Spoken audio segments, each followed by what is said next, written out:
Okay, we will move to item 3.2. Vice Chancellor Garcia, thank you for your patience. Thank you very much, Chairman. No better. I sit here quite a bit. Yeah. Thank you very much, Chairman Himmelstein, Chancellor Scott, and members of the Board of Governors. I appreciate being able to present to you after lunch as opposed to before when you're all hungry and thinking about what's next. And I should explain the arm. For Why is it sake purple? of it doesn't hurt anymore, but I was just in the Call of Duty, fighting the good fight for community colleges. We'll do whatever it takes. So what I'm going to do today is give you a very high-level summary of some of the key developments that are occurring at the state level and at the federal level. You have in your briefing agenda materials in item 3.2 your legislative updates, state legislative update as well as federal updates, which you can read if you have specific questions about a variety of bills. But I'm just going to focus on the high level and then spend some time talking about what we might expect next year as we prepare for the 2012 legislative session. So, as you probably all know at this point, the governor took final action on all legislation on midnight, October 9th. And we're pleased that he did sign into law 2 of the Board of Governors sponsored bills, major bills that are very much complementary and part of the Student Success Task Force work, and that was to establish a common assessment with the passage of AB 743 by Assemblymember Block that now requires the Chancellor's Office to establish a common assessment to be used by colleges around the state. And then AB 1056 by Assemblymember Fong. This would, if funding is available, require colleges to begin providing electronic transcripts for students, and they would have to have these systems in place by the end of the year 2012. So we're delighted that they saw the value of your sponsored bills and that they've been signed into law. A handful of other bills that were signed into law that are worth noting. AB 194 by Assemblymember Beal. This is the bill that establishes for the first time that foster youth students will get priority enrollment in the community college system, right up there with veterans priority. And this is significant in a recognition of the work we do for foster youth in our system. There are about 7,000 foster youth, so it's not a significant number. In the past, these are students who were included in the EOPS programs, and they would get enrollment priority through that program. But because that program has been cut so dramatically, a lot of them have fallen out of the system. So this is a very important bill for us, or law. AB 684, which you had as an item earlier, which established, it enabled local community college districts to request the Board of Governors to give them a waiver to provide district area elections as opposed to district-wide elections, and you'll be obviously dealing with that in the months to come as more and more college districts seek your approval to shift their districting areas. And then there was AB 131 and AB 130. These are the 2 DREAM Act bills authored by Assemblymember Cedillo. These were both signed into law. One bill, AB 131, is the one that for the first time allows AB 540 students who meet specific requirements to gain in-state residency fees to also be eligible for state-funded financial aid, which includes Cal Grants and institutional aid, and in our case, it would include the BOG fee waiver. So obviously, you've read about that, and you know the significance of that. Then the second related measure, is AB 130, and basically this one just reiterates that DREAM Act students can also be eligible for private-funded financial aid. So those are 2 bills that we'll probably be hearing a lot more about, and significant for the students in our system, since we serve probably about 36,000 exempt students, AB 540 students. Then the last set of bills that I want to bring to your attention are the veterans bills. The governor signed 3 veterans bills that are really significant and I think really speaks to his interest in veterans issues. He also he just recently signed an executive order urging the Secretary of Veterans Affairs to coordinate with different agencies in the state to better serve veterans. So he seems to be sending a strong message about his commitment to helping veterans. And the 3 bills that he signed were AB 636 by Assemblymember Knight. And this is a bill that would say if a military individual is called to active duty and they're enrolled in community college classes, that they would get a full refund at whatever point they have to leave to go to active duty. The second bill, AB 882 by Assemblymember Cook. This bill basically says that veterans who are stationed and in active duty in California are eligible for in-state tuition, which of course that's a significant benefit for them. And then the last bill, which was authored by the Veterans Committee, SB 813, this is a bill that basically says veterans will get enrollment priority for 4 years as opposed to the 2 years, which is established already in state law. So I think that there's a clear appreciation for the need to support veterans and especially a growing appreciation for the number of veterans that are coming to the community colleges. So, you know, as we prepare for the upcoming Veterans Summit, this will be something that should be very important to state legislators and the governor. Let me talk a bit about what we learned. I mean, this is Governor Brown's first legislative session where we were able to take a look at his actions. And there were several, we learned a little about his style and his priorities, and a couple of take-home messages that I think can help us in preparing for next year is, one, we can't pigeonhole him. I think that many of his final actions both pleased and disappointed constituents across the board, from Democrats to Republicans to labor to social justice. A lot of different groups were able to get bills signed that they felt strongly about and also had to accept some vetoes. So he has really a lot of people have said somewhat unpredictable in his actions, but I think what we really did learn is that he really goes through the policy, delves into the policy issues. We talked with a lot of his senior staff that he spends a lot of time really asking several questions. One is, do we really need this legislation? And 2, what's the fiscal impact? Is there fiscal pressure or fiscal costs? And of course, that's obviously a key consideration when signing legislation. We also learned that this year that he is not particularly fond of overutilizing data. So that's something that we'll need to think about as we move forward and talk about proposals that include the use of data to guide our decision making. And then he also was very involved in signing a lot of the veto messages, or drafting a lot of the veto messages, and making a point, making strong points to legislators as he reviewed their bills. For example, one legislator was pursuing legislation that would have established a fee on a particular item, and he made the point that, you know, while you would like to add this fee, you're not necessarily, you haven't been supportive of tax increases. And so, you know, he used the veto message strategically and pointedly in several cases. So for next year, obviously the budget is going to continue to dominate all the discussions in the legislature. We also can expect a lot of discussion about pension reform. The governor has already released a 12-point plan for proposed changes to our current pension system, already getting a lot of reaction. And then also, it's an election year. So next year, as a result of the redistricting and really the musical chairs, you might say, there are a lot of legislators who are pursuing a new office. And the deadline for filing final papers to run is coming up, I believe, this week. So we'll have a much better sense within the next month of which legislators will be pursuing other offices. But suffice it to say, we have a good idea of already who's running, and there are probably a good majority of the legislators in both houses are going to be running for an office. It's going to be a significant election year.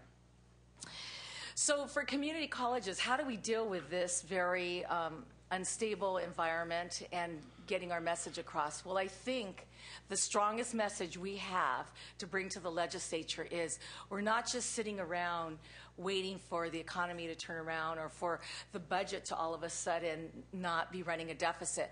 We're doing what we can now with what we have. We're not saying it's sufficient. We're not saying we don't need new resources, but we are saying that we spent this last year examining every possible way we can to increase efficiencies in order to reinvest in student success. And it requires some change, and that change is hard. But in this kind of environment, it's critical that we take those steps, and that's what the Student Success Task Force recommendations say to the legislature. We have been working hard. You told us you wanted change. You wanted to see us reprioritize, refocus. We said, let us do it. We're the experts, and this is the product that we come forward. So I think whether or not there's disagreement about the entire package, parts of the package, the one thing that everyone will agree to is we did take our job seriously. We had a broad cross-section of stakeholders and vested interests participate in this process, and that we can come to the legislature and say, this is the product of our work, and we have been taking seriously and doing something. So I think we're in a very strong position to say, we're here, we're serious, we believe we're part of the state's solution to reinvigorate the economy. So I think that along with what actually emerges from the Student Success Task Force in terms of legislation, that would be the overriding message that we would say, and here's what we need to do legislatively. Now, in the report, you've noticed that there's a section that is titled Implementation. And in there, it says, will require legislation or statutory change or regulatory change or policy change.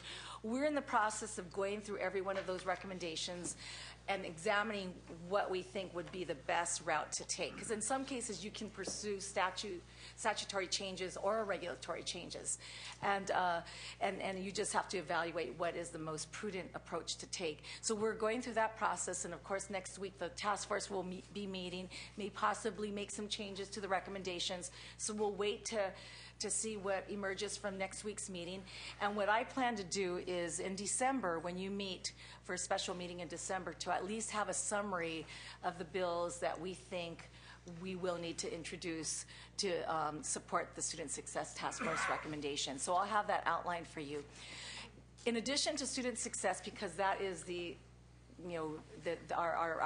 our major priority for the upcoming year, we do have one other bill, and that's the reauthorization of economic and workforce development.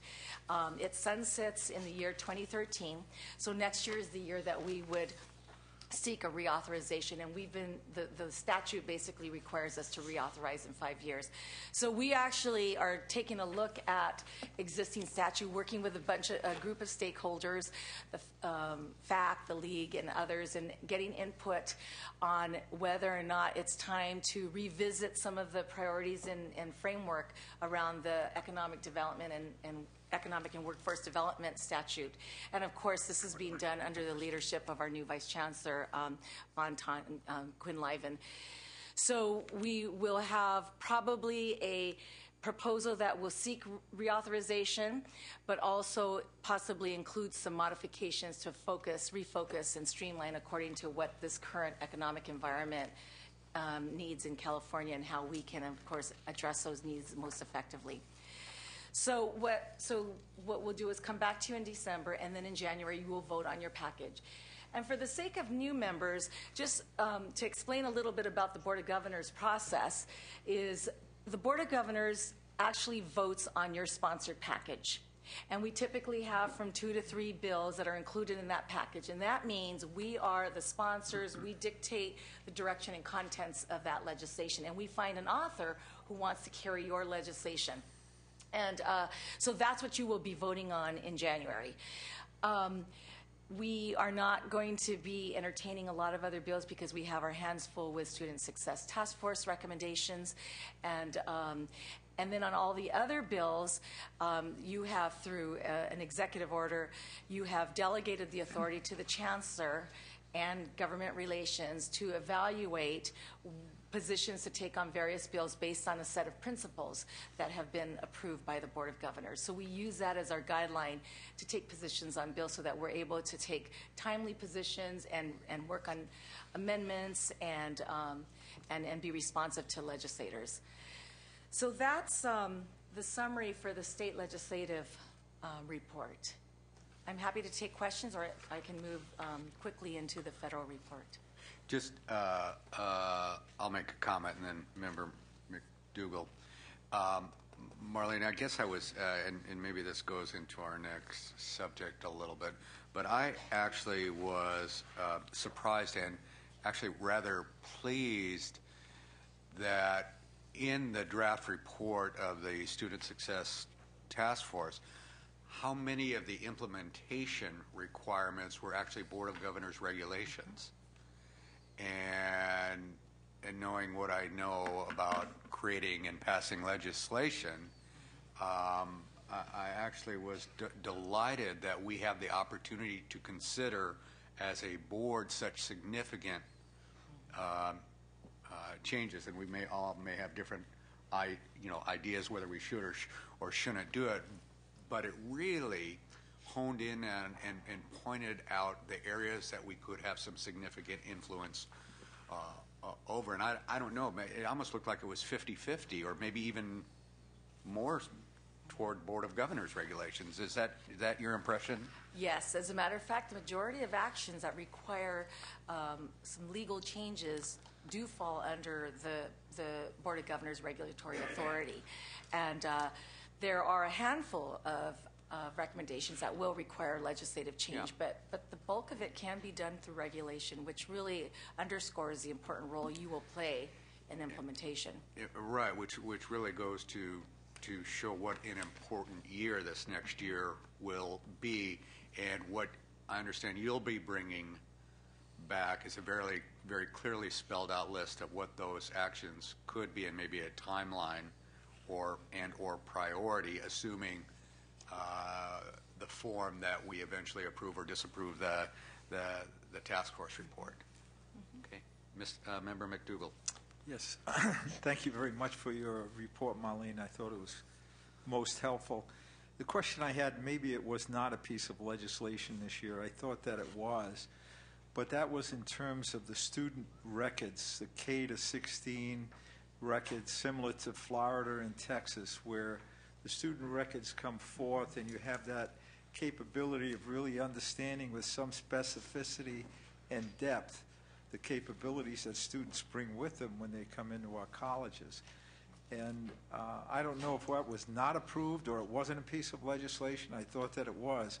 But could you just inform me on that? That was a piece of legislation that deals with the longitudinal data system, and Vice Chancellor Perry worked closely with Senator Simitian, and that bill was held in committee in large part to continue discussions with the administration regarding the use of data. So that'll be an ongoing discussion. It was not defeated, but it's still in committee. It was held for further discussion. Member Malumed. You were talking very fast, so I just wanted to clarify, when is the filing period deadline for people who might be interested in running for the legislature? I believe it's either this week or next week. Oh, it's coming up soon. Okay. And so then we'll have a much better sense of who's running for what offices, and my staff have been tracking that. Well, I was going to share, I have read that there could be up to 42 new members in the Assembly. So I mentioned that just for our board and other people to keep your antenna up, because there might be a lot of people in their neighborhoods that are campaigning that they might want to get to know also, because that's a big change. Okay, go ahead and proceed, Mark. Okay. So on the federal, many of you have been reading in the newspaper, and you certainly understand what's going on or not going on at the federal level and in Congress. But first of all, the Congress has approved a continuing resolution that will last until November 18th, which is next week, that they can continue to operate the federal government. Now, unless they pass another continuing resolution, which I assume they will have to, they will stop functioning because they still are working on various budget matters. Both appropriations subcommittees in Congress have really been looking at budget cuts. The House has taken action, and it was their Appropriations Subcommittee on Labor, Health, Human Services, and Education to determine where they might cut for the upcoming budget year. And they came up with budget cuts of about $4 billion, lower than the 2011 budget year.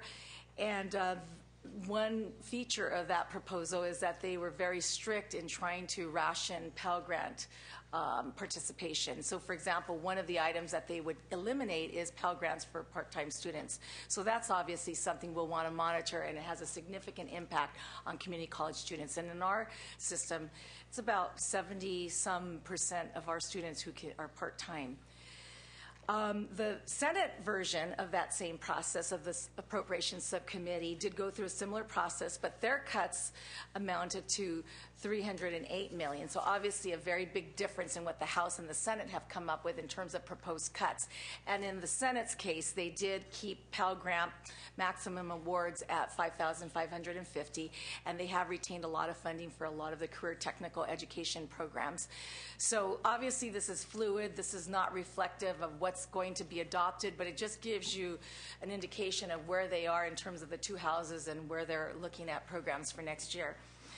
You also have the super committee that was adopted or established as a result of their Budget Act that was signed into law this summer. And they have until November 23rd to come up with a plan to cut the $1.5 trillion from the budget between now and the next 10 years.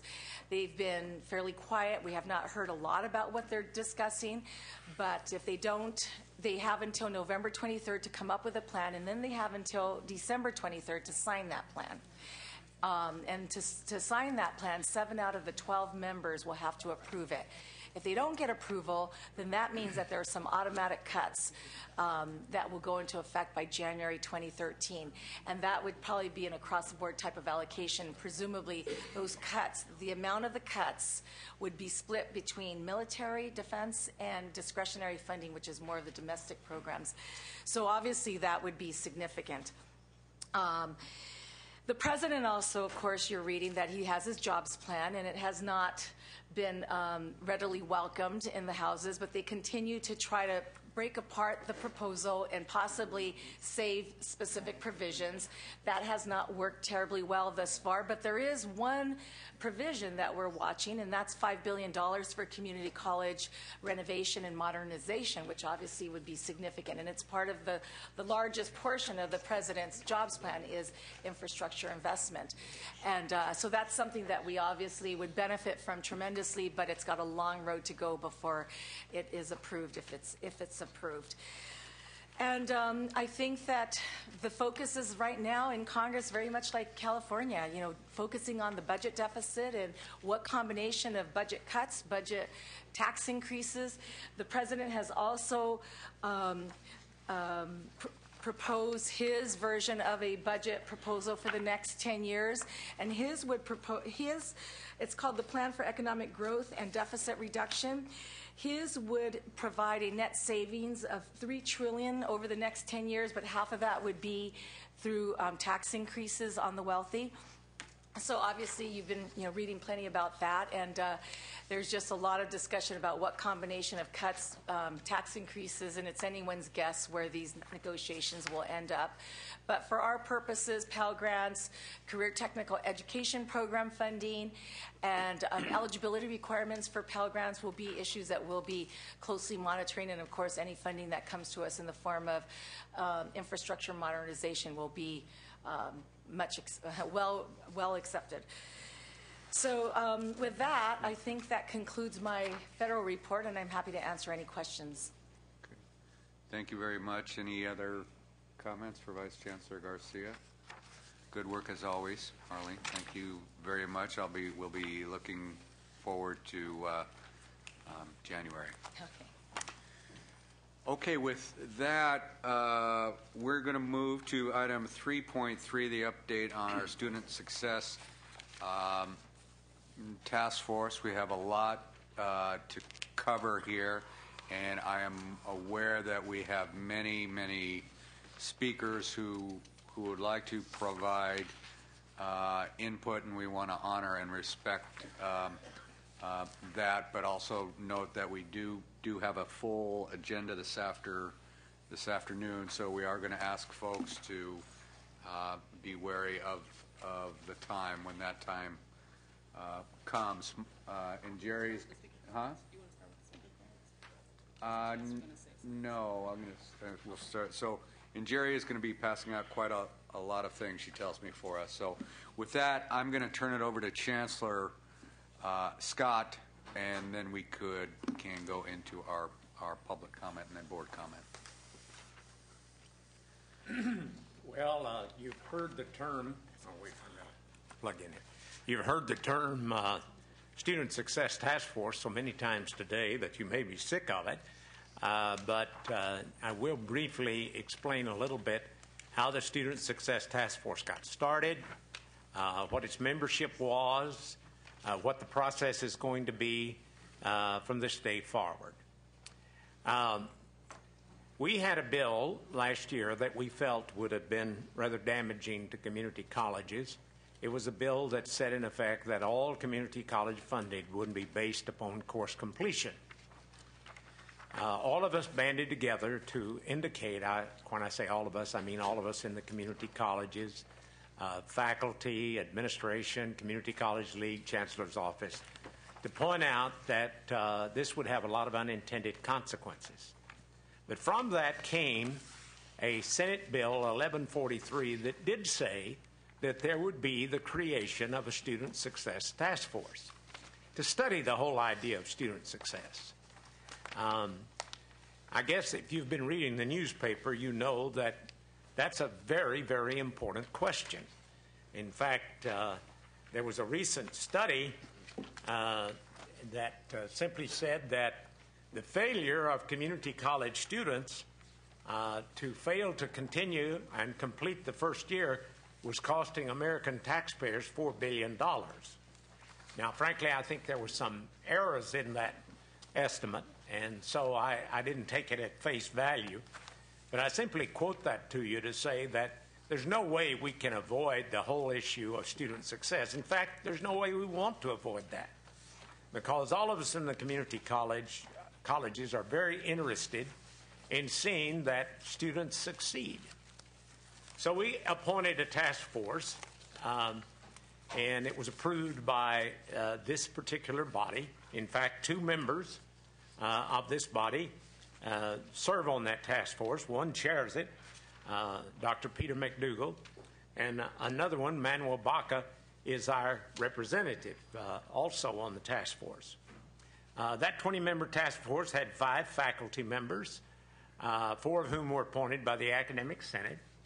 It had 3 college presidents. It had a classified representative, a student representative, a board of trustees representative, and then it also had 6 people outside the community college: a business official, a legislator, academic researchers, and some others who we felt could give us some input on the matter. So we began our deliberations. We listened to a lot of experts, both inside of California and some national experts on the whole issue of student success. And after 10 months of deliberation, we came up with a draft report, 22 recommendations that we then took out to the field. I reported earlier on the fact that we are scheduled to appear to more than 30 different groups. Then we will meet this Wednesday to listen to those and to make some modifications in our present recommendations. We will certainly, this will be discussed today, but the Board of Governors has scheduled a special meeting on December 1st to once again go into much detail about these draft recommendations, and they will not take an action until January. In the meantime, after hearing from the Board of Governors, our task force will meet once again on December 7th, And at that time, we will perhaps make additional changes.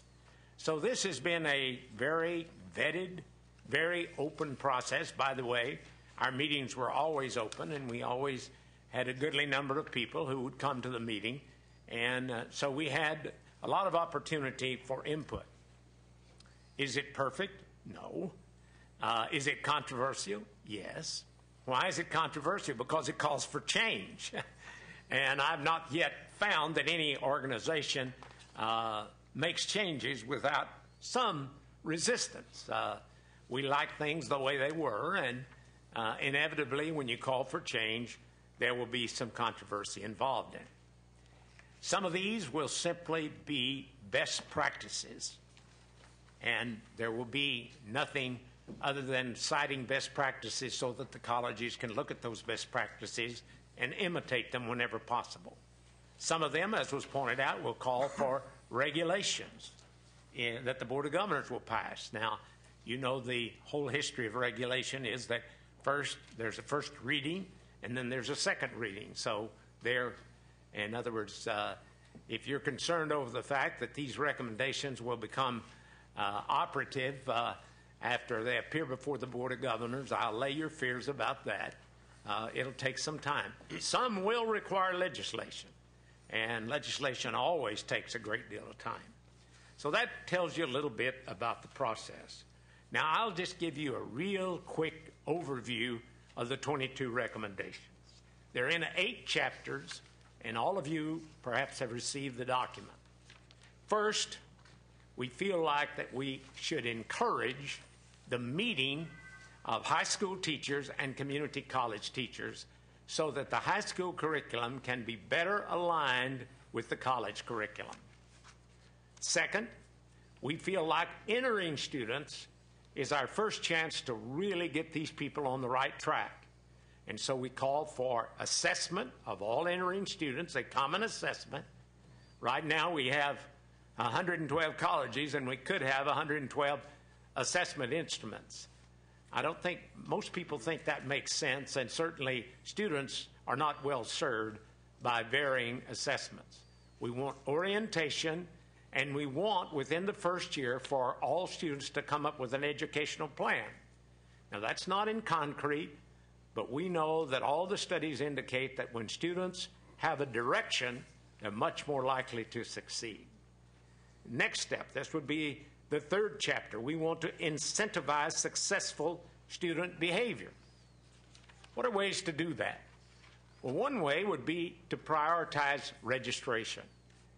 If you've gone to a community college and accumulated over 100 units and maybe completed only 25, we don't really think that that student ought to take up a seat before our first-time students get the opportunity to enroll in order to transfer or in order for someone to get a job and they want to take our wonderful career technical programs. So right now, unfortunately, we're having to ration education. We don't like that, but that's a reality that's been forced upon us by the state. But if we're going to ration education, we ought to do it sensibly. We believe that avocational courses, which are good courses in some cases, but they don't quite equal the priority that transfer basic skills and career technical programs ought to have. In fact, that's not just our opinion, it's opinion of the legislature. They've stated very clearly that when we cut courses, if at all possible, they want us to avoid cutting courses that involve career technical education, transfer, and basic skills. We want to make sure that we align the curriculum or the course offerings with student needs, and that can be done by looking at the educational programs and having course offerings accordingly. We suggest that there are ways in which we might improve basic skills. We're not dictating what that should be, but we do know that if we, for instance, in a program that says we take somebody and start them at the 4th level, that the chances of their ever getting up to college level courses is almost nil. It's less than 10%. And so let's look at some ways in which we could improve our basic skill offerings. Perhaps we could contextualize them, placing them, if someone is a construction student, for instance, they may be more likely to pass a basic skills math course that focuses on construction problems rather than just a general basic skills course. Revitalize professional development. We want to simply see that professional development, if at all possible, could include such things as how to work with basic skills students. Strengthen the chancellor's office. I will tell you that I didn't suggest that. That might come across as self-aggrandizing, but some people realize that right now, in order to appoint vice chancellors, we have to get approval of the governor's office. We also find that the Department of Finance often second guesses us in what we do. And so in some way or another, the chancellor's office could be more effective if it were strengthened.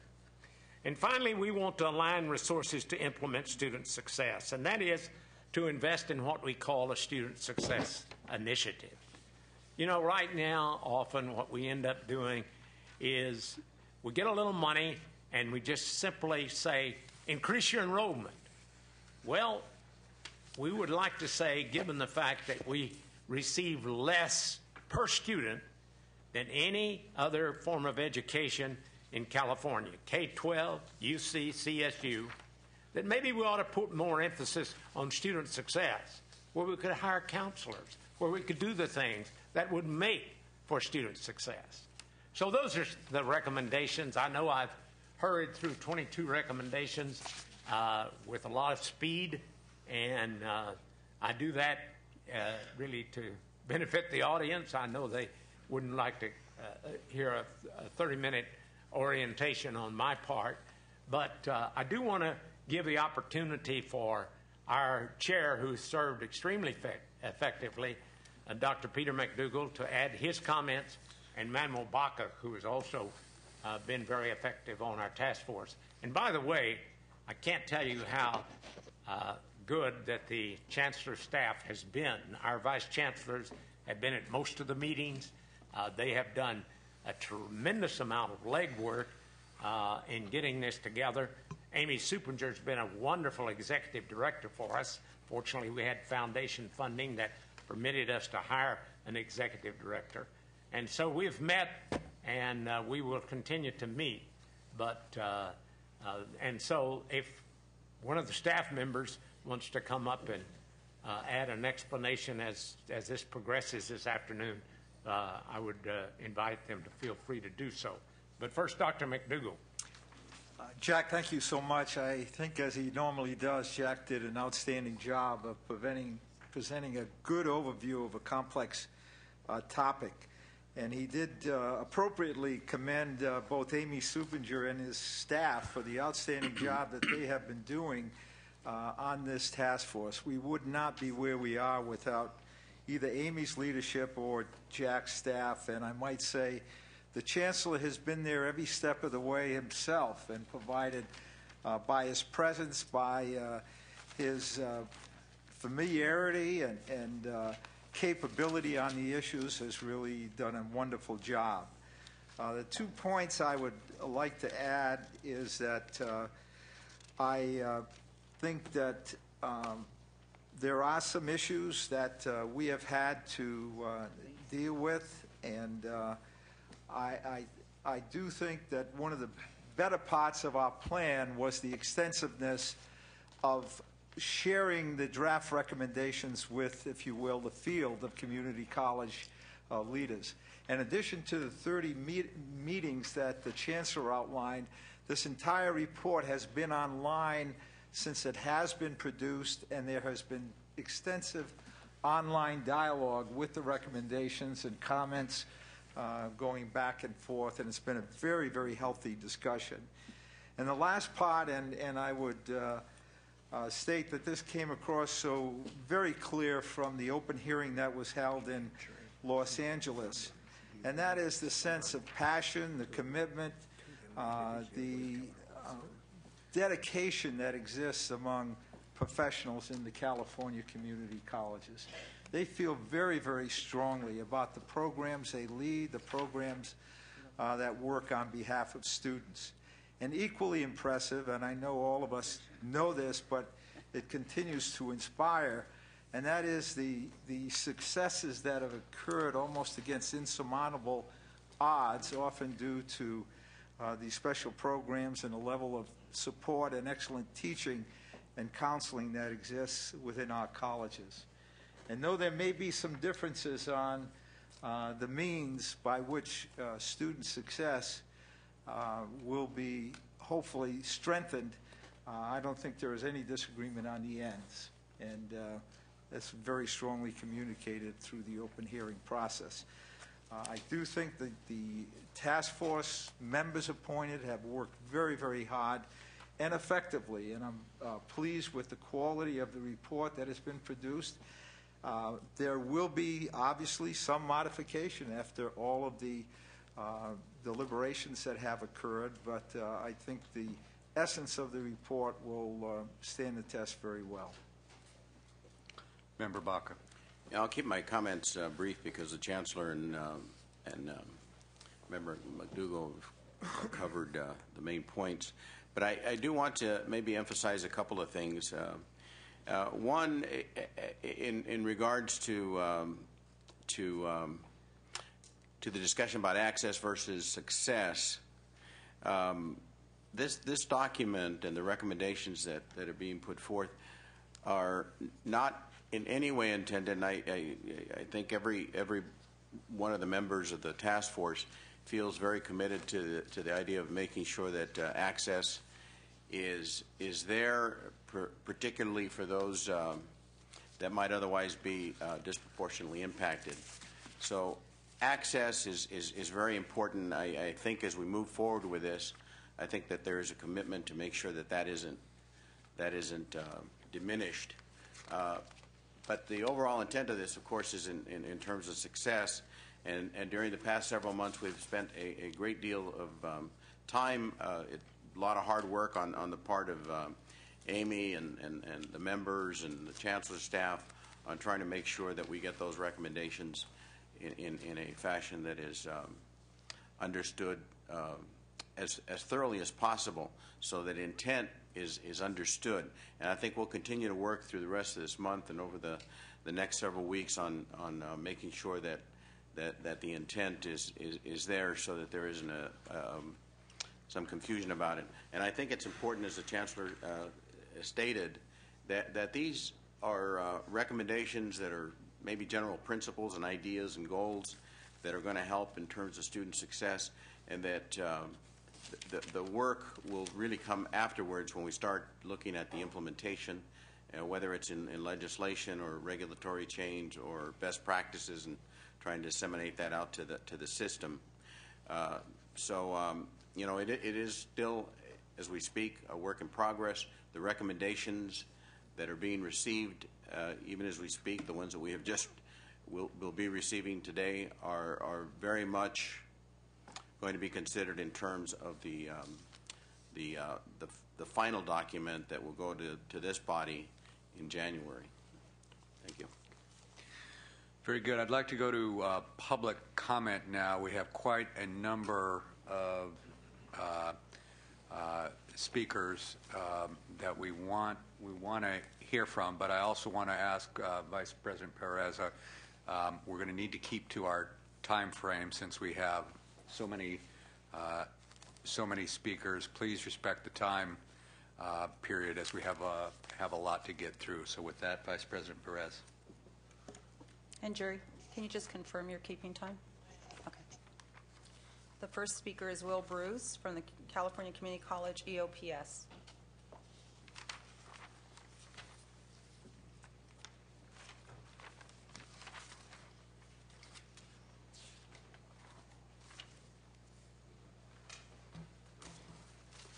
Chancellor Scott, members of the board. First of all, I would like to thank Chancellor Scott and members of the Student Success Task Force for removing EOPS from the flexible language of the Student Success Task Force recommendations. While we find some of the recommendations favorable to EOPS mission and intent, and if I had more time, I would address some of the positive recommendations. However, because of the time constraints, we will focus on what we have concerns about. It is no secret that EOPS is one of the most racially diverse programs in the state, while any move toward decategorization would further divide the class system that supposedly does not exist, as well as undermine the very reason our programs were created to protect our students. We will continue to oppose any proposal that challenges the foundation of providing access to higher education to those with the greatest economic need. Specifically, the fast-moving timeline the task force is being forced to push, the block grant funding proposal in 8.1, provisions dealing with Board of Governors fee waiver in 3.2, and pushing students to non-credit basic skills in 5.2.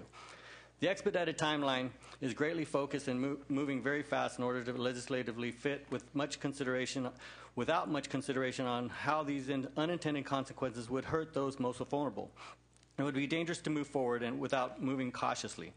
To push these recommendations as they are would significantly change the mission of the community college, positioning success over access, when there's really no common definition of success at the community college, as you have heard from many of the colleagues. Slowing down for a detailed analysis that can be conducted with a sufficient time and involve all community college professionals, including the categorical representation, is needed to realize the impact these decisions would make to our community college system. We don't want to negatively impact a particular group at all. We don't think this document is entirely ready for prime time. We really want to be sure we do not negatively impact the most important part of the equation, our students. These consequences of some of these recommendations would benefit the privileged at the expense of the poor. 8.1, consolidated categorical programs. We continue to say no flexibility for EOPS and no block grant funding. A good example of flexibility and how it doesn't work is the adult basic education in high schools. Because of flexibility, adult basic education is almost non-existent. Again, we thank the board members for protecting EOPS by moving us from the flexible language. Thank you for listening to our concerns. We hope you will continue to listen to us. With that, with what little time I have left, I would like to thank Vice Chancellor Marlene Garcia, who publicly made statements at the town hall meeting in LA that the task force recognizes EOPS as a model program, that EOPS should be offered to more students. However, there's no mention of EOPS as a model program. I would hope that at the very least we get honorable mention in the document. We will welcome an opportunity to come to the table and discuss the best practice to model statewide what we have been doing for over 40 years. She also mentioned in 3.1 system-wide enrollment priorities. The task force said the EOPS, along with other protected groups, would not be affected by these recommendations and would still have priority before other groups. If this is the case, then this needs to be in writing, the final document, so we can get behind this statement as well. Student success starts with EOPS. Thank you. Jose Vallejo, California Community Colleges, EOPS.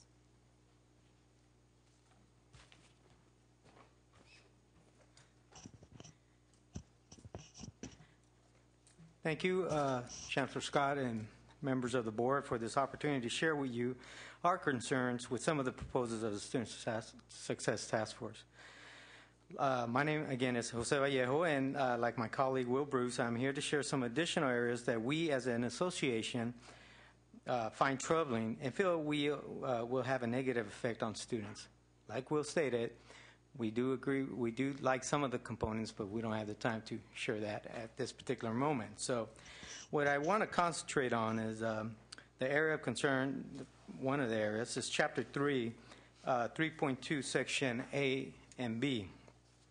Section A essentially requires students receiving a BOG fee waiver to identify a major or a goal, as stated. The concerns with this is that, in theory, this sounds really good, but in reality, it's not practical.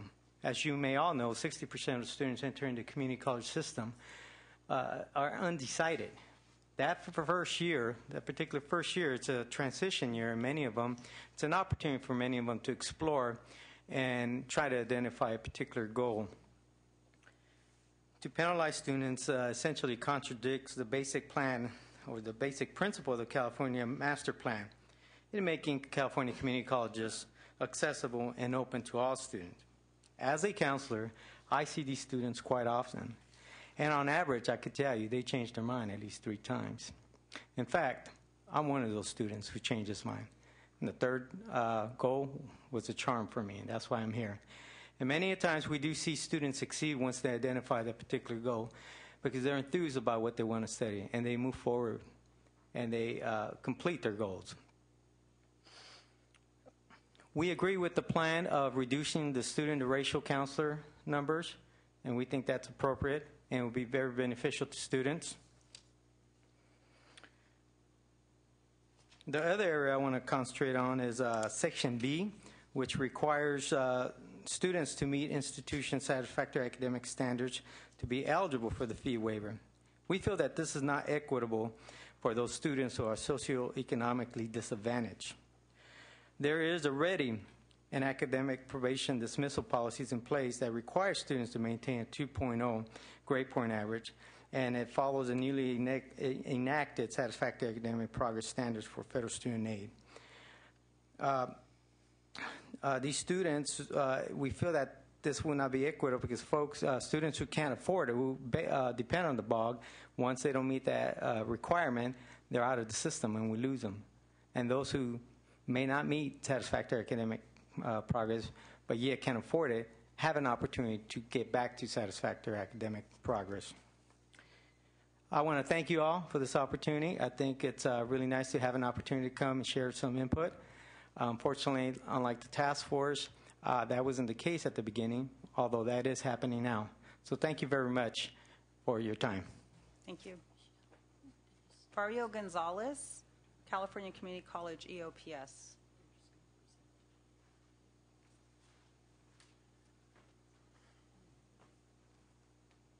Good afternoon, honorable board members, and thank you for allowing us the opportunity to address the Student Success Task Force recommendation. As Chancellor Scott mentioned, unintended consequences are kind of the area that I like to look into a lot for a young person like me. I am actually an ESL learner, a low-income student, and part of EOPS. I have great concern about recommendation 5.2, bullet 4. If we support this part of the recommendation, we will be pushing our educational disadvantaged students to non-credit. With the financial aid, especially when non-credit has been awarded and continues to be cut, you will basically be pushing our disadvantaged students to classes that do not exist. As I mentioned before, I'm an ESL student, and I'm an ESL learner. I continue to learn the English language as we go. I'm a first-generation immigrant, a low-income student, who was a full-time student and working over 40 hours per week. And like me, there are thousands and hundreds of there's thousands of students in the state of California who need financial aid to support their studies. This recommendation will limit their option to pursue higher education. Today, I stand in front of you as a faculty member with a bachelor's degree, a master's degree, and pursuing a doctorate degree at UC Davis. And as Chancellor Scott mentioned on his first meeting, which I wasn't attending, we're not going to make the Student Success Task Force a dissertation project. And I agree with him, because there's a lot of work ahead of us. But I do agree also with the changes. The ESL pathway is a long one, a lonely road, which requires a lot of necessary support. In the end, results of taking all of these recommendations added together is to close the doors to low-income students, educational disempowered students who stand to gain the most benefit from a community college education for themselves, their families, and for the economy of the state of California. Muchas gracias. Me agradece que me dejaron hablar un poquito acerca de estas recomendaciones. I would love to talk in Spanish in this building. I think it just needs it. And thank you for allowing me the opportunity.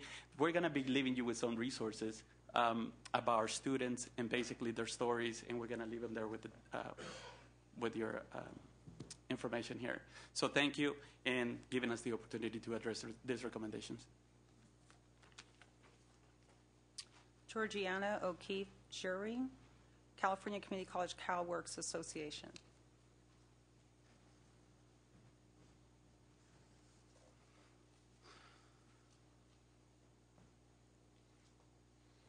Good afternoon, Chancellor Scott and board members. My name is Georgiana O'Keefe Schwerin. I am the California Community College's Secretary for the CalWorks Association. I am also a coordinator counselor at Yuba College.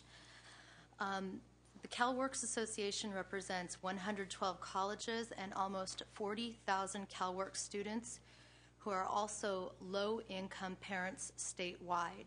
Thank you for your time and your commitment to higher education in the state of California, and thank you for your time put forth toward reviewing the task force on student success recommendations. The CalWorks Association strongly opposes the inclusion of the community college CalWorks programs within the flexible funding category as defined in Recommendation 8.1 and asks you to exclude CalWorks from any block grant funding recommendations. I wish I could sit up here and tell you today about all of our dedicated students, but today I must talk about funding. Last year, a little under 40,000 CalWorks college students assisted California to meet federally mandated work participation hours. They met these hours by accessing CalWorks funding specifically to assist them to receive education directly related to work. Inclusion of CalWorks in a block grant will jeopardize and dilute services and in all likelihood lead to the loss of work participation rate and a $185 million federal penalty for the state of California. In addition to the above, without dedicated funding for the California Community College CalWorks program and students, which Recommendation 8.1 would eliminate, $8 million in federal TANF funding and up to $26 million in maintenance of effort dollars would be jeopardized for the California Community College CalWorks students. I ask you to not only consider this information while reviewing the recommendations, but I ask you to think of our CalWorks students who are already meeting some of the task force recommendations. Look to CalWorks for your best practices and as a model program. Thank you. Dennis Frisch, FAC.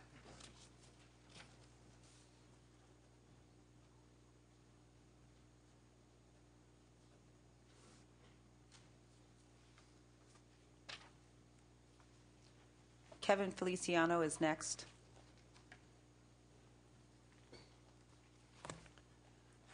Dennis Frisch, President, Faculty Association, California Community Colleges. I believe you just received a copy of the FACS Journal, and FAC at the September meeting that you had at Butte College did present some preliminary feedback on the task force report as it existed then.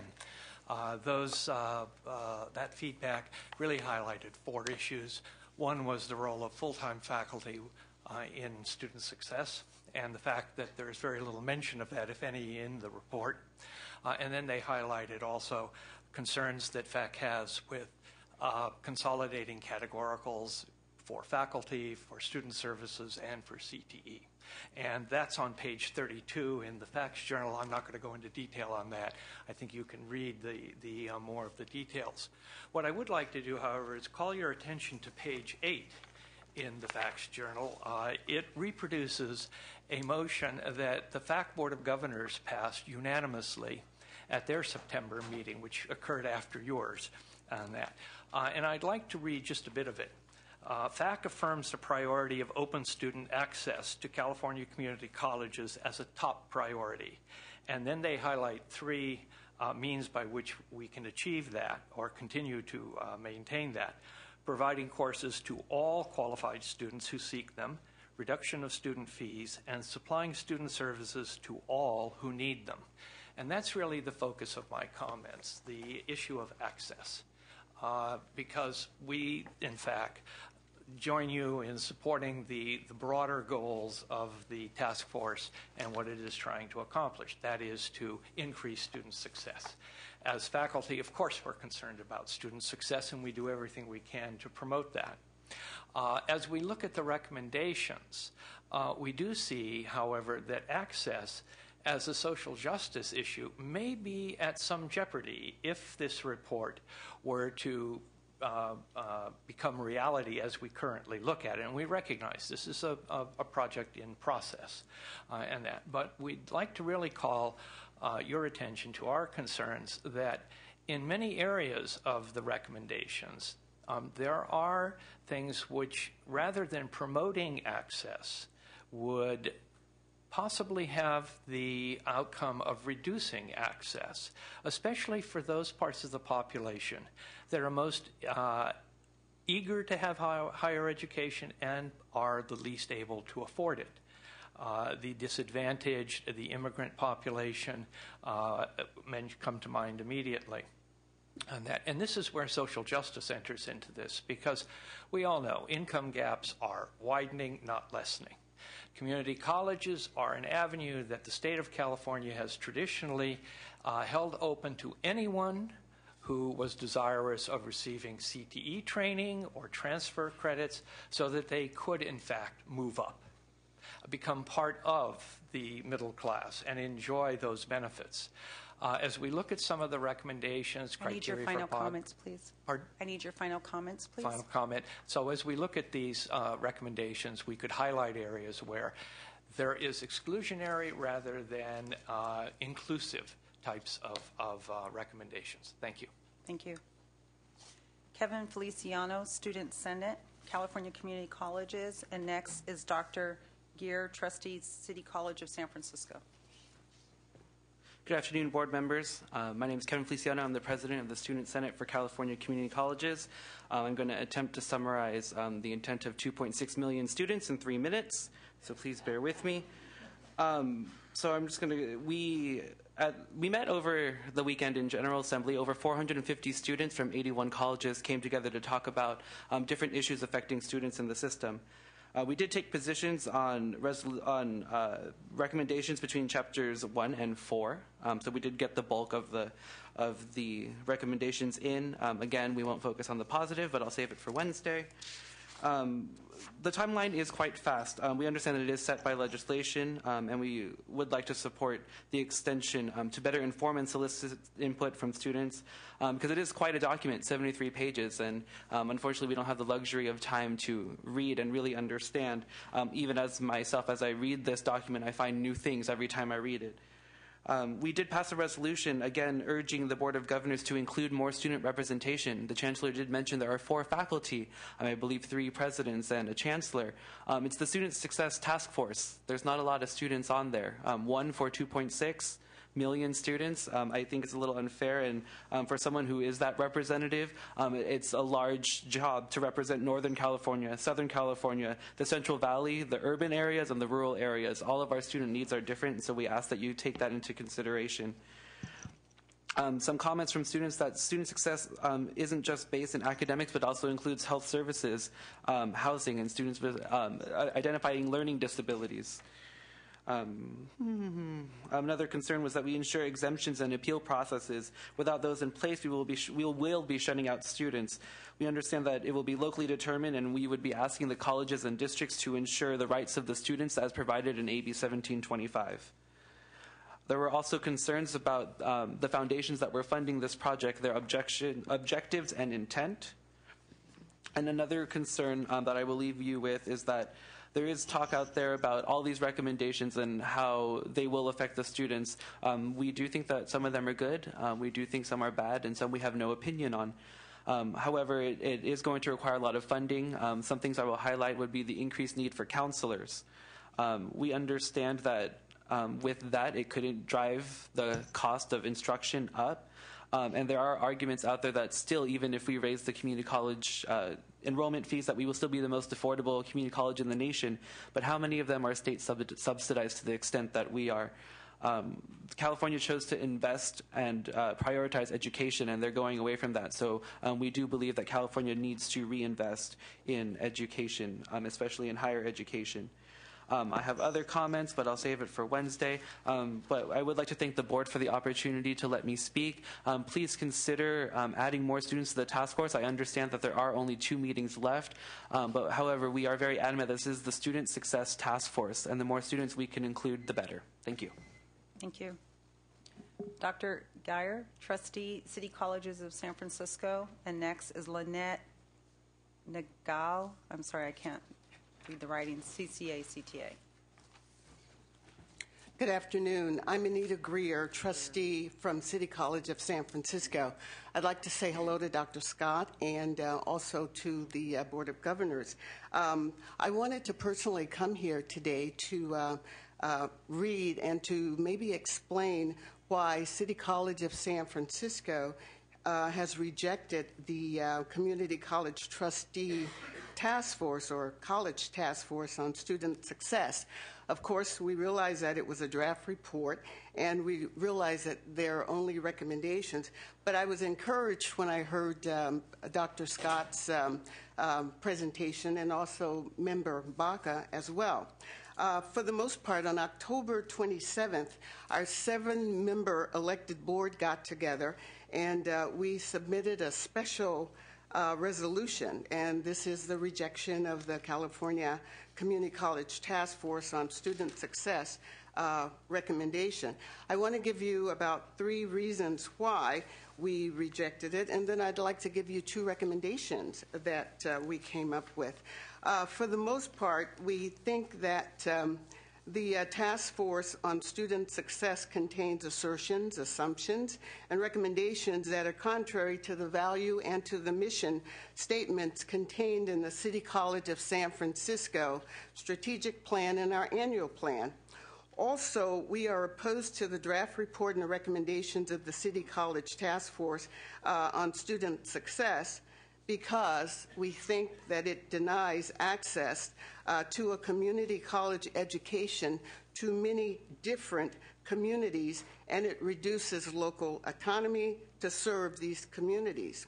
We also believe in shared governance, and with that in mind, we submitted our recommendations to the Shared Governance Committee, specifically the Planning and Budget Council, the Academic Senate, and then the College Advisory Council, and unanimously they agreed with us. A couple of the recommendations that we would like for you to consider is that you continue to embrace an open access comprehensive model as detailed in the California internationally acclaimed master plan for higher education to ensure that all California adult populations have equitable access to an affordable, high-quality public education. And secondly, we recommend that the California Community College should adopt no policies attenuating local control and responsiveness to local communities, because we believe that historically this success model will ensure student success. And okay, thank you. Thank you. Lynette Nagal, I'm sorry, it's Naga. Okay, it's on CCA CTA. And just a reminder for the audience, please print on your forms. It just makes it easier. Thank you. I'm not sure it would have made it easier in that case. It may not have, but even if you print, my name's hard to pronounce. It may not have, but it just makes it hard. Yeah. Oh, Chancellor, members of the board, and especially my colleague from Rio Hondo, Manuel Baca, I'm very pleased to be able to speak to you today. I wanted to mention to you that CCA sent our concerns in a document to you. So I'm not going to go over that document because I know you can all read. But I would like to just focus on one of the issues in there, and that is the issue of funding. Many of the proposals here rely on additional funding. And I want us to keep in mind that we have 2 examples from the past of situations where proposals went forward, there was no funding, and stuff happened, and it wasn't good. These things did not get actually implemented. So if we look at AB 1725 and we read the provisions of AB 1725, many of them were not implemented because of lack of funding. And for the K-12, the same thing was true for NCLB. So I would ask the board to keep in mind that there needs to be a better handle on funding before thinking of implementing these recommendations. And we do ask you to take more time to analyze the issues in the report, to not rush ahead, and to give time to people, to others to comment. On a personal note, I would just like to say I am a teacher, and I see students every day, and the concept of student success that is contained in this report does not match up with some of the successful students that I have had. They have different goals from the way the report envisions goals, and I would like to see those students included in this report too. Thank you. Leslie Smith, City College of San Francisco.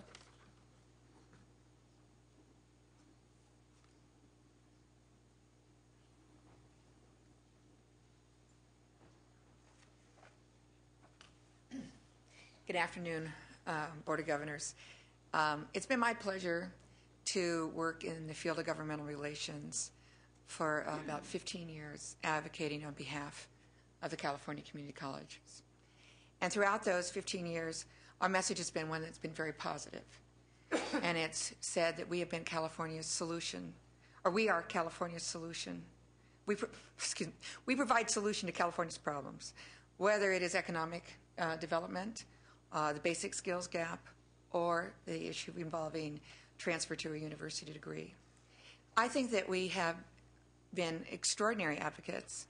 I think we worked very closely with Senator Scott when he was in the legislature, and he was also a very strong advocate on our behalf. And I think that the public is incredibly supportive of the California community colleges.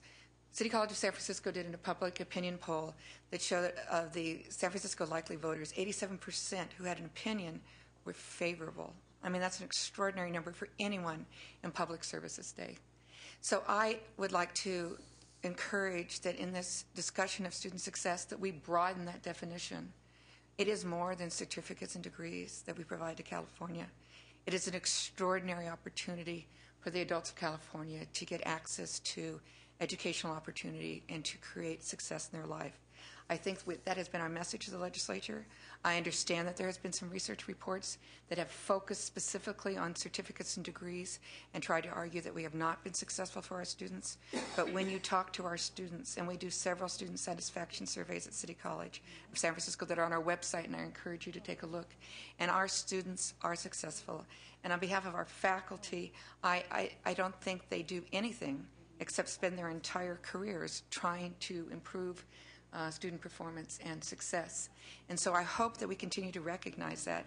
I would not like us to go down a path where when we go across the street to the legislature, somehow we're not saying that we are an extraordinary benefit to the state of California and we provide an extraordinary opportunity for our students. So I encourage us. I would really like to see the tone. I mean, yeah, student success, we're all there for that. It needs to be a broader definition. And in terms of funding, on the front page of the Chronicle business section on Friday, 280 corporations out of the Fortune 500 paid no or very little taxes. There's money. City College of San Francisco Board of Trustees has also passed a resolution in support of the oil extraction fee that would bring significant revenue to the California community colleges. So I hope that we pursue other options besides just taking a look at a small population and potentially rationing of our educational opportunity. Thank you.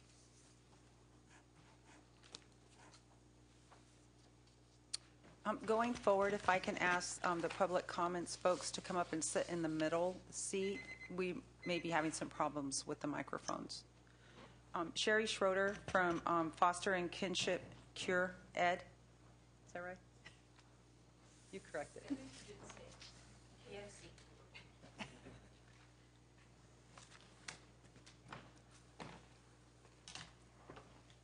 Good afternoon. Thank you for having us here. So I am Sherry Schroeder, and I am a foster parent. I'm also an instructional specialist and a program director for foster and kinship care education. So this afternoon, I'm here representing the 62 California Community College foster and kinship care education programs, and also the other 35,000 foster parents, kinship caregivers, and other resource families that our program serves. We ask your assistance to keep our existing $5.2 million Prop 98 funds intact and dedicated to foster and kinship care education. I know that you're talking about student success, and we too wholeheartedly agree with that. We also know that our foster youth are our most underserved and have some of the most dismal outcomes of any other youth that step foot in our California community colleges. And I've been doing this since 1985 when our program started. And I wholeheartedly know that I've always thought that someone was brilliant when they put foster and kinship care education into the community colleges. We have served our population beautifully. In fact, I think you could all feel incredibly proud of yourself. I know firsthand that we change lives and we make a difference. And this program, our program in Yolo County through Woodland Community College, is a model program. And every year I know that we're saving you, we're saving our county, we're saving our state absolutely millions of dollars, and first and foremost, we're saving lives. We're actually changing lives. And so the 35,000 people that walk through our doors in our community colleges within the foster and kinship care education program are life changers, and you too have made a difference for that. And I wholeheartedly ask that you do not allow this categorical flexibility. I know that there's been discussion. We have this $5.2 million. We draw down another $5 million basically in Title IV-E federal matched funds. I've heard there's some discussion that that could happen without dedicated funding and dedicated contracts and dedicated programs. I honestly don't think that there would be any way possible for our programs to continue should this flexibility go forth in the way that it's been written into 8.1 on page 63.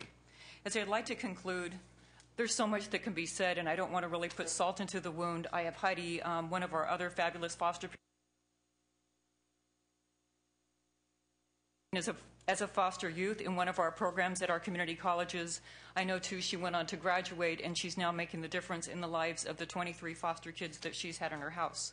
So in conclusion, within the mission of our colleges, foster and kinship care education provides a critical resource to help developing promising futures while preventing the expenditure of millions of our county's dollars on group homes, residential, therapeutic homes, and treatment programs, notwithstanding the state's cost of incarceration and future pregnancies and generational cycles of abuse that continue without absolutely good foster homes. And I'm here to say I'm a foster parent, and it takes people like me and you look in the mirror, we're the people that really need to be doing this to open the doors and to change lives. So foster and kinship care education contributes quality, cost-effective programs for caregivers. We are here making a difference to provide opportunities for better lives. Thank you so much, and please, please consider pulling us out of the categorical flexibility. Thank you. Thank you. Heidi Anderson, foster and adoptive parent.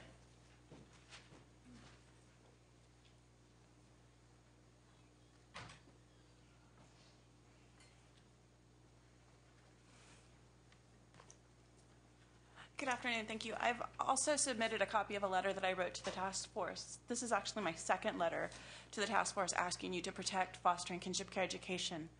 I was in foster care. I am a foster parent.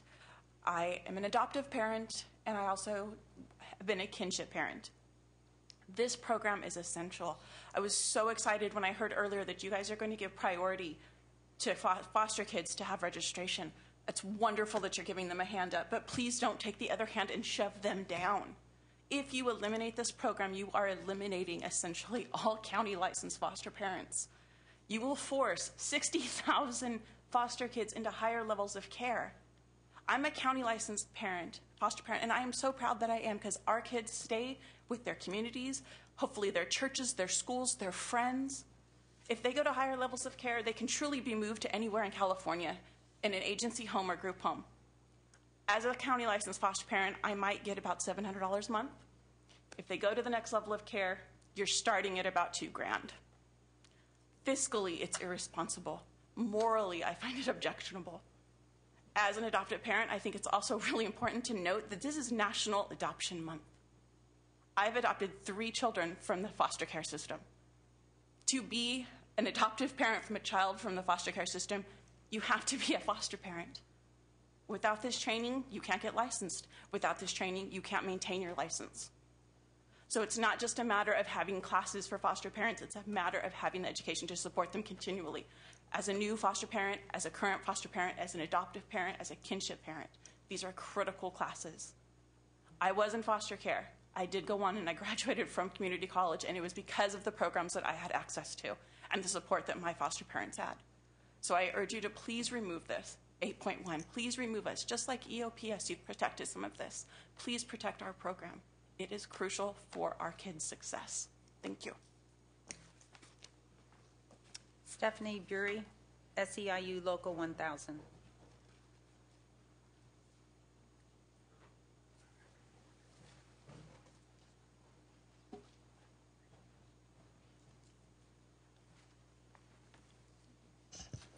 Hi, my name is Stephanie Bury.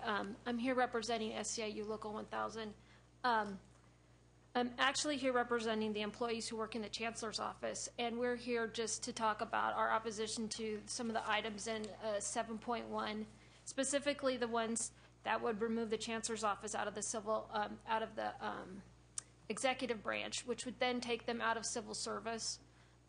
Those employees who work there are talented and very committed to, just like you are, to making sure that students succeed in their work. They just believe that they deserve to continue to have the protections that are provided them in the Constitution via the civil service, and they're going to continue to fight to protect that. So we just oppose that part of the section, but we are supportive of a lot of the other parts of and we'll continue to fight that section. So thank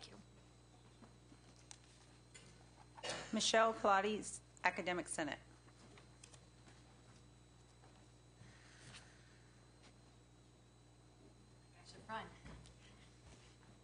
Good afternoon. I will be general and brief. First of all, I want to thank Chancellor Scott, Vice Chancellor Russell, and Member Baca for participating in the Student Success Task Force presentation and panel that we had at the Academic Senate plenary this past Thursday.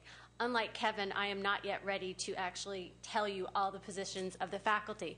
I also think it's premature. I'm quite confident that some of the most, or maybe I should say hopeful, that a lot of the most contentious aspects of the recommendations will change after Wednesday, which will make it a lot easier to have a dialogue about the parts that we can agree on and figure out how best to implement. The positions that the faculty took are best described as thoughtful. They were nuanced. The faculty had really considered the recommendations and thought them through, and I think there are some positions that the task force is going to be pleased that we took. There are elements that we all can support. The challenge is, how do you implement them? What does it look like? There are parts that sound great, just how do you make it workable? And I hope that there's an opportunity to figure out how you do make those parts work that we all can agree on as very valuable components to truly facilitate student success. And I look forward in the future, when we have the next iteration of the document, to sharing the faculty's positions with you all. Thank you. Okay.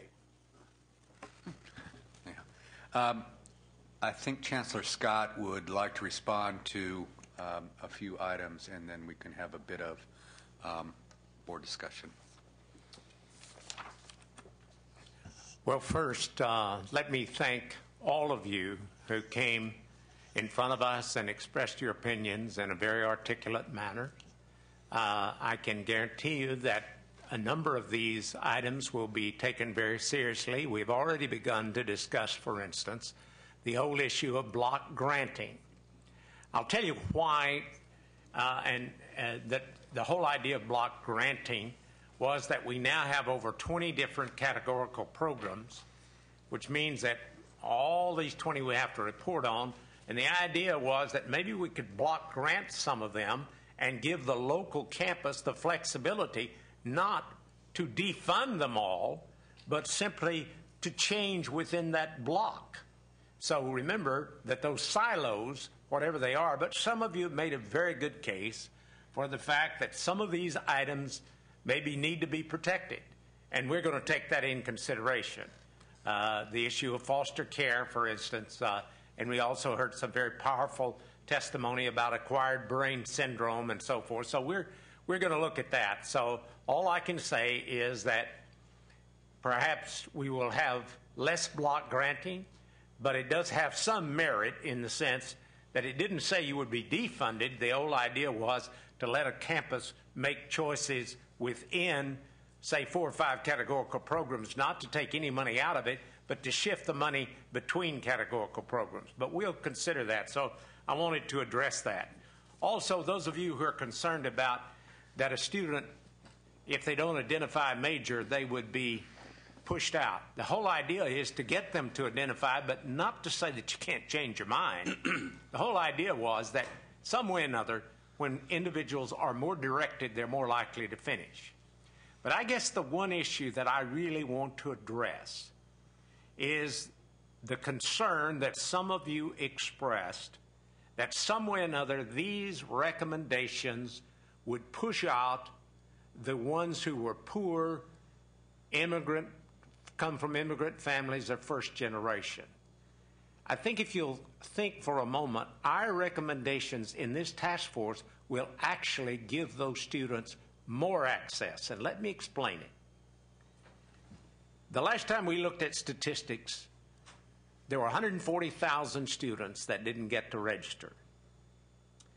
We discovered that our first-time students went down by 133,000. So if you think we're not eliminating the poor now, you're wrong. If you're a first-time student and you're poor, you probably could easily be one of those who doesn't get to enter community colleges. That's not good.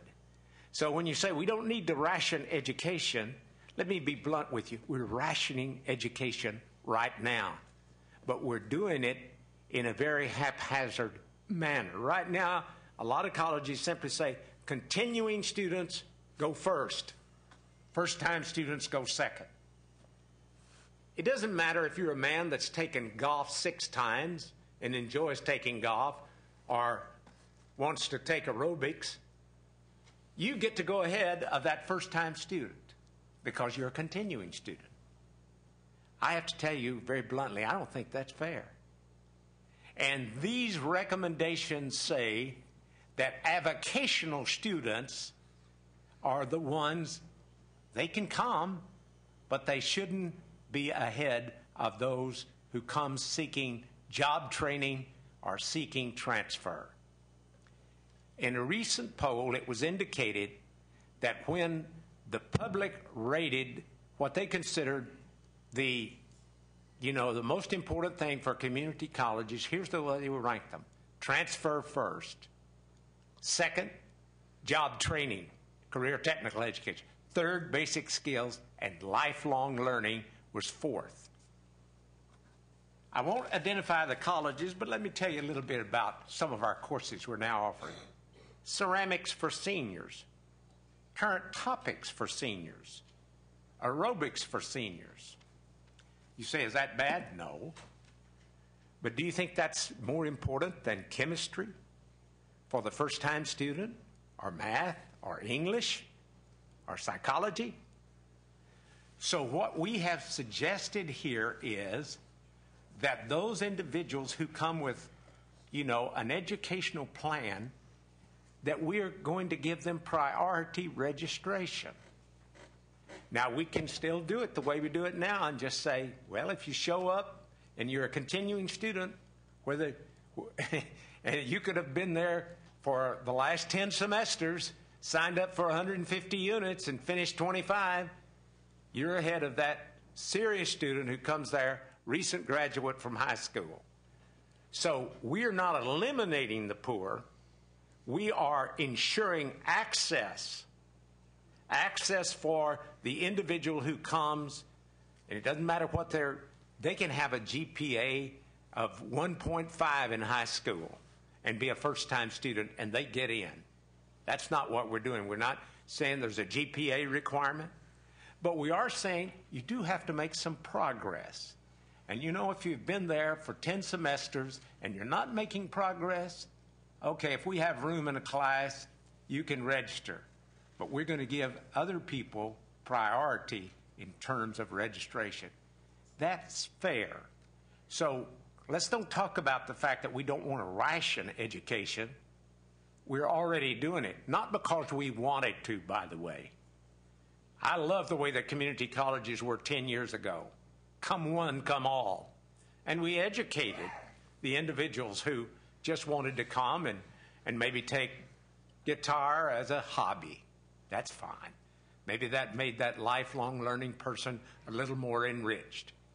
But if it's tough times like there are now, let's don't crowd out the students who come, who are first-time students, who clearly are the person who's out of work and for the first time shows at a community college because they got laid off and they want to become a nurse or a firefighter and they can't get in. So I want you to understand that's what this task force is recommending. And I want you to clearly understand that we're not in any sense trying to deny access. We're just saying that our priorities, given the fact that the state won't give us the money. If the state wants to give us the money, we will educate everybody. But even the legislature, when they cut our funds, both 2 years ago and this year, They cut 8% 2 years ago, and they cut 5% this year. They put in there legislative intent that if at all possible, we would not cut courses in transfer, career technical education, and basic skills. Now, we can go on the way we are now and not do anything. And one day, some legislator is going to make a list of the courses you can't offer anymore. They did it one time, and they'll do it again. I would rather us do the reforming rather than simply turn it over to somebody who doesn't know our system very well. I'm as proud of community colleges as I can possibly be. I'm proud of the fact that we do serve poor students. When I say poor students, I'm not meaning academically. We serve those who are academic. We give them a second chance. I'm talking about somebody, we have the average lowest income of any segment of higher education in California. So we're serving those students, and I'm proud of it. I'm proud of those first-generation students who come to us and suddenly they're come alive. But I'm not quite anxious enough to say they don't get first chance at a course and say, well, somebody who, just doesn't want to pay the fee down at the athletic club and they like to take our aerobics course. Well, maybe that's not bad, but I don't think it quite equals priority. So that's all I'm trying. I want you to consider that. We will look at all of these recommendations. I want you to know that we do believe in full-time faculty. The reason we don't have more full-time faculty is the state hasn't given us the money to get full-time faculty. And the reason we had that recommendation on the Chancellor's office is that we well know that CSU and UC are independent of the state. They're no longer a state agency, and they are able to operate with greater flexibility than we are. That doesn't happen to be my first priority. I took on this job knowing full well the limitations of it. They get a little frustrating sometime when you want to make an appointment and you have to go through the governor's office or you have to go to the Department of Finance, but we'll live with that. But I'll tell you, these recommendations that have to do with student success, they're important. And I just want to give you our rationale. You may not agree with it. I think we've had some wonderful presentations this afternoon, and I will tell you that we're going to take them seriously. And as I said, we've already begun discussions on the whole issue of block grants.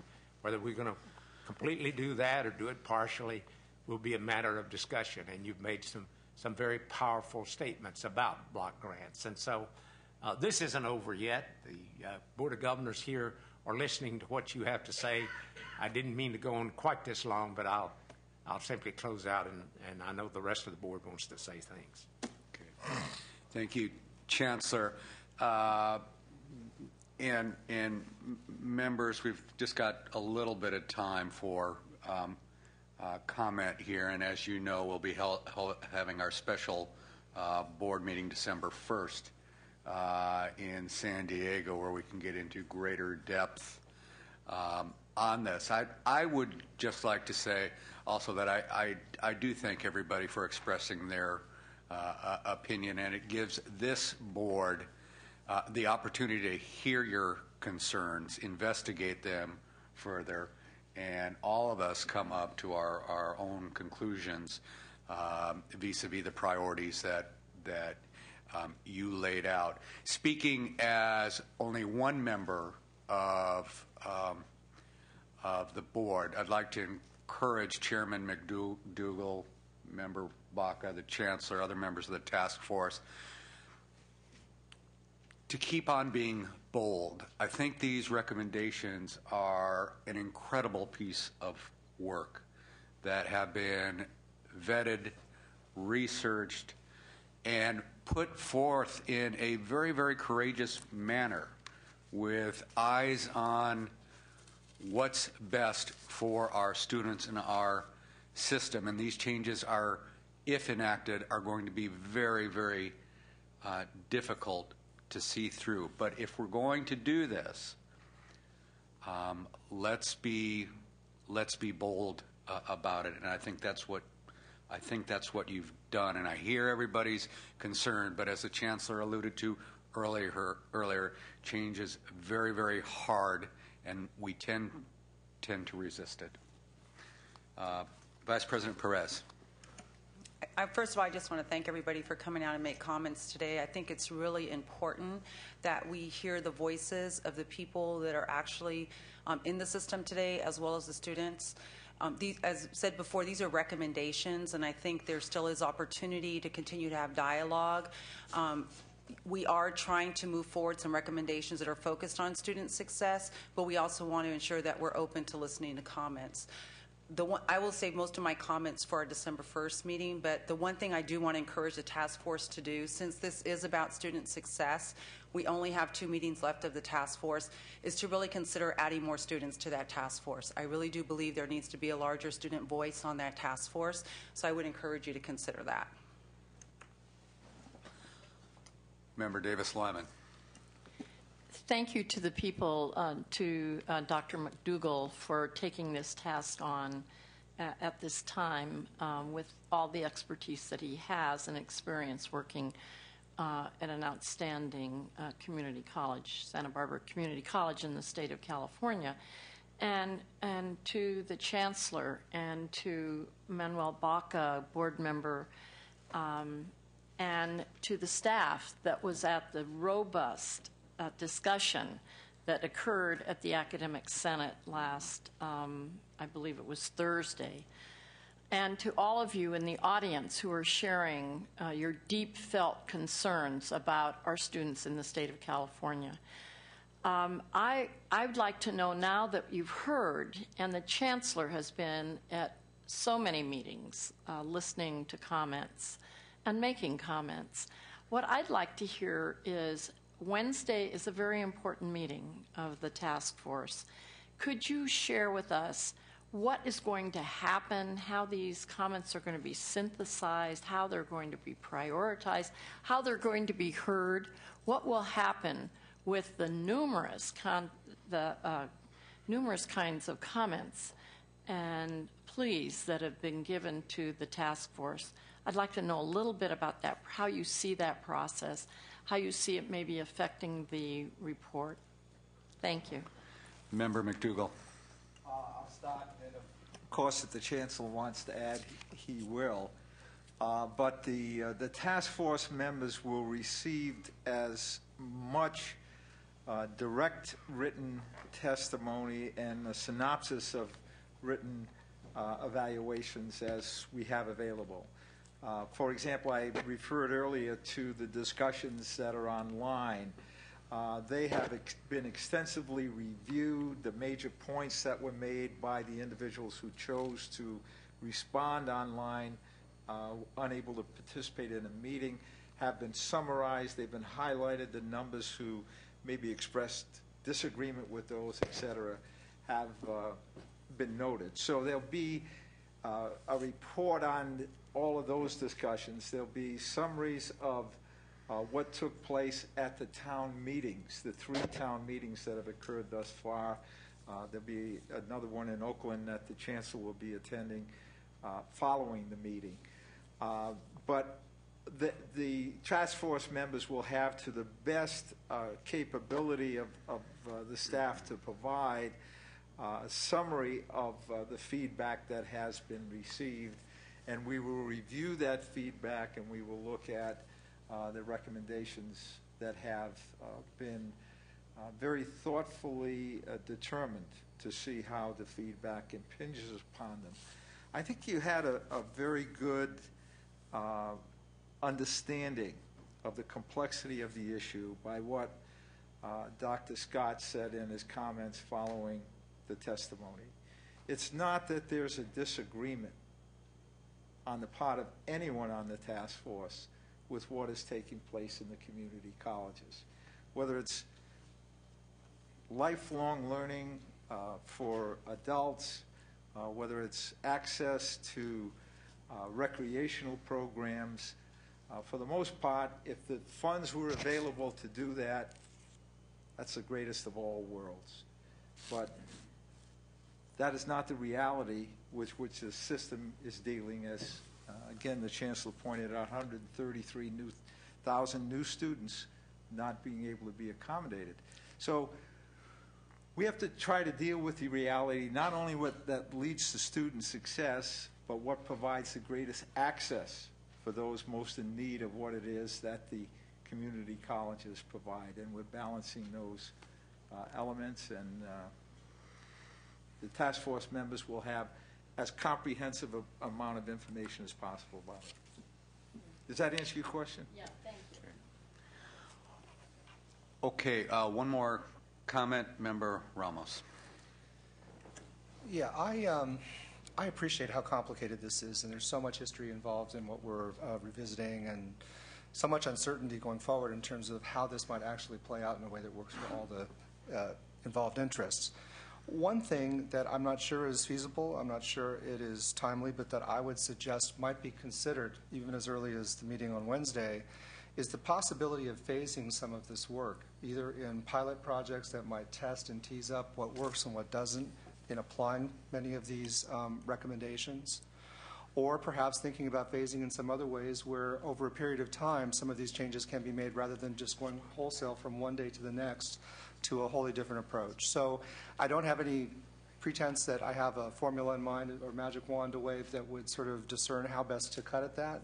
But if there's any way to think, at least in the consideration of the task force, of doing this in smaller bites, doing it in ways that help us craft as we go along response strategies to things that might not be playing out as we had hoped, or lifting up examples and taking them to scale where they have exceeded expectation, that might be a more efficient, more acceptable, more learning-driven way of making some of the important and I think essential changes that we want to make here, but in a context where they can be digested perhaps more favorably than all at one moment, all at one time, with a lot of people perhaps having misgivings about how these things face them as they go into it. That's just food for thought.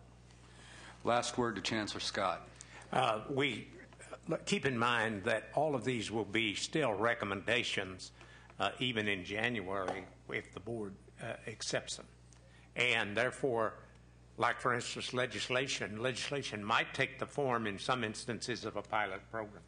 So this doesn't deal with implementation. So we hear what you're saying, and as I tried to lay some concerns out there, that, you know, if the Board of Governors adopts, let's say, 20 recommendations, those 20 recommendations will not be implemented on February 1st. They will be, in some cases, simply best practices. Some cases, they will be phased in. Some cases, they might be able to be implemented rather quickly. All of that's to be determined. Okay, we're going to take a 10-minute or 12-minute break or so and see you back here shortly.